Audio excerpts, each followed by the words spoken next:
C'est fort. Écoute, écoute. Tu as dit qu'on a pris ton étoile. Personne n'a pris ton étoile. Et tu as enterré ça dans l'appareil.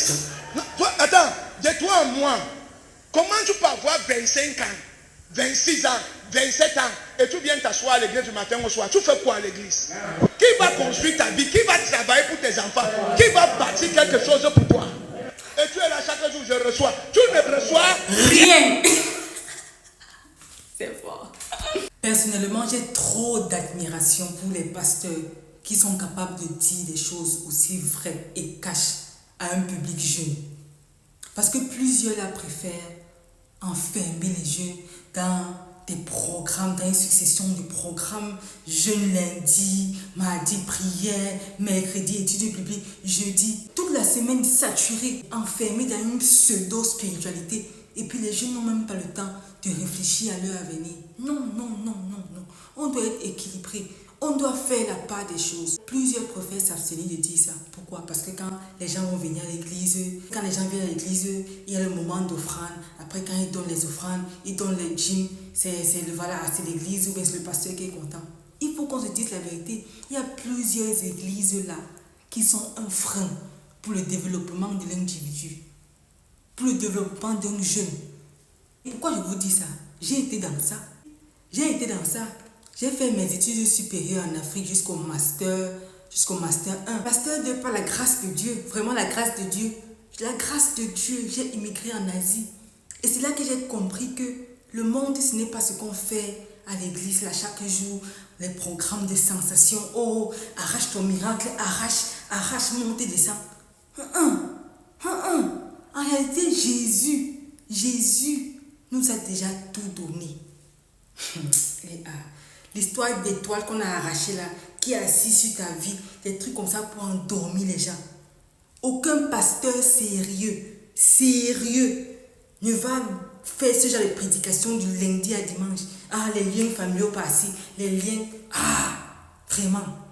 Depuis que tu coupes les liens là, c'est pas encore fini. Les gens qui tombent chaque jour à l'église là, arrêtez ça. Lorsque certaines personnes disent que les églises en Afrique c'est un problème, ils n'ont pas entièrement tort en fait. Parce que là-bas, on endort les esprits des gens. En tout cas, dans certaines églises, Dieu merci, il y en a qui sont bonnes.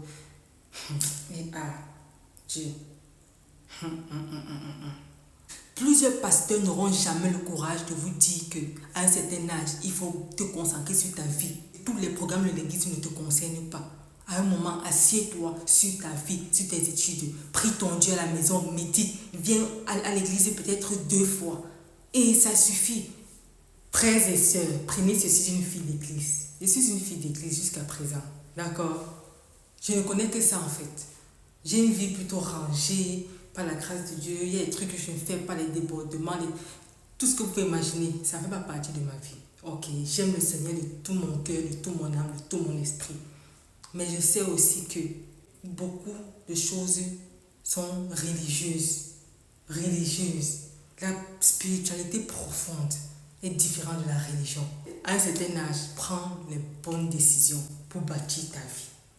Parce que comme on le disait encore, toi tu négliges ta vie, tu négliges tes études pour participer à tous les programmes de feu et de puissance de ton église, du lundi à dimanche. Pendant ce temps, les enfants de ton pasteur sont où? Ils sont à l'étranger en train de poursuivre leurs études. Dans 10 ans, tu vas sentir, tu vas voir ta vie et tu vas voir la vie des autres. Fais preuve de sagesse. Il faut être sage, il faut être équilibré. Tous les programmes de l'église ne te concernent pas. Ne dis pas qu'il ne faut pas aller à l'église. Moi, je suis une fille de l'église. Mes sens spirituels sont très affûtés. Ok. Plusieurs chrétiens ont porté leur vie. Ils ont déposé ça dans les mains de leur pasteur. Ce sont les chrétiens qui ont porté leur vie. Ils ont déposé ça soit dans la main de leur pasteur, soit dans la main du diable. Dans la main du pasteur. Allô, daddy, j'ai mal à la tête. Allô, daddy, ma femme accouche, je fais comment? Allô, daddy, elle m'a barré. Daddy, matin, daddy. Hey. Le daddy en question a ses propres problèmes. Il a sa propre famille. Vous êtes moins 100 000, ou bien 1000, ou bien 300 personnes. Il doit lui-même gérer ses entreprises. Vous pensez qu'il y a le temps pour tout ça? Like, ta vie n'est pas Dieu à un moment. Que chacun développe ça. Développe ta relation avec Dieu. D'abord. Oh là là. C'est Dieu qui est omnipotent, omniscient, omniprésent. Et d'autres qui ont pris leur vie, ils ont déposé entre les mains du diable. Chaque jour, j'arrache. Vraiment, on sort l'ennemi qui est assis sur ma vie. Je le botte, les liens familiaux, je le terrasse. Depuis que tu coupes les liens là, c'est pas fini. Arrêtons ça. Arrêtons ça. Souvent, le seul obstacle à ta vie, c'est toi. C'est toi. Il n'y a personne d'autre. Ta paresse, ton irresponsabilité. Il est temps que tu prennes ta vie en main, que tu prennes l'entière responsabilité de ta vie. Un pasteur là, que vous connaissez bien, était en train d'organiser un programme de louange international. Sa femme était en train de manger son argent. Où ça? En Afrique du Sud. Vous avez bien entendu, c'est lui-même qui a dit. Donc, chacun doit prendre sa vie au sérieux. Chacun doit prendre sa vie en main.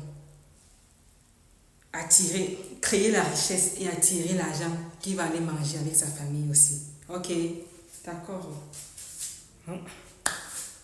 I'm out of here. J'ai dit quelque chose. Oh. Il est temps que tu prennes l'entière responsabilité de ta vie.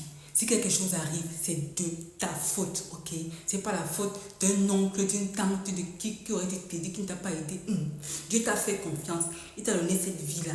Tu vas vivre moins de 150 ans. Au ciel là-bas, il va te demander des comptes. Tu as fait quoi de temps sur la terre qu'il t'a donné? Tous les dons, les talents qu'il a déposés en toi. Tu as fait quoi de ça? Tu as fait quoi de ça? Donc, s'il vous plaît, prenez l'entière responsabilité de votre vie. Il faut vraiment qu'on se réveille en tant que jeune. Qu'on arrête d'être passif. Jésus est venu, il nous a sauvés. Tout est accompli, c'est fini. Maintenant, on doit continuer l'œuvre, continuer la mission. Pas chaque jour attendre là-bas.